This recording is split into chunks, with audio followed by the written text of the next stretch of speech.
Hello दोस्तों, हम बहुत ही इंपॉर्टेंट क्वेश्चन लेकर के आए हैं जो कि यूपी पुलिस और एसएससी जीडी के लिए बहुत ही इंपॉर्टेंट होने वाला है। तो आपको क्वेश्चन स्क्रीन पर दिख रहा होगा। एक मेज का अंकित मूल्य 800 रुपये है। एक दुकानदार ने उसे 10% तथा 15% की दो क्रमांकक छूट प्राप्त करके खरीदा था। उसने 13 रुपये उसकी ढुलाई पर खर्च किए और उसे 875 रुपये में बेच दिया। तो हमें ये बताना है, उसने जब उसे 875 रुपये में बेचा तो उसे कितना लाभ हुआ, कितना परसेंट का लाभ हुआ।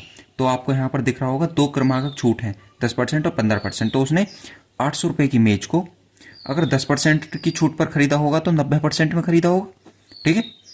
और 15% की छूट पर खरीदा है तो 85% में खरीदा होगा, ठीक है। तो ये दो जीरो से ये दो जीरो कट जाएंगे, इससे हम इसे काट देंगे और ये कटेगा 5 दूनी 10 से कट जाएगा और ये 17 पंजे 85 होता है, ठीक है। इस दो से हम इस 4 को काट देंगे, ठीक है। तो ये हमारा आ जाएगा यहाँ पर 600। अगर हम 17 की 4 में मल्टीप्लाई करते हैं और उसकी फिर 9 से करते हैं तो यह आ जाएगा 612 रुपये। और यहाँ पर वो बोल रहा है 13 रुपये उसकी ढुलाई पर खर्च किए, तो 612 प्लस 13 इक्वल्स टू कितना हो जाएगा, 625 रुपये। लेकिन उसने बेचा कितने में है, 875 रुपये में। तो 875 में से हम 625 रुपये माइनस कर देंगे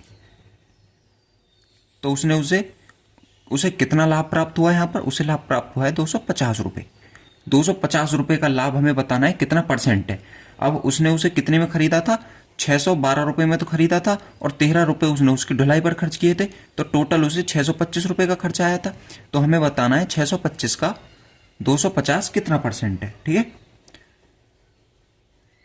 अब हम 5 से काट लेते हैं इसे, 5 एकम 5, 5 दूनी 10, 5 पंजे 25, 5 दूनी 10 जीरो।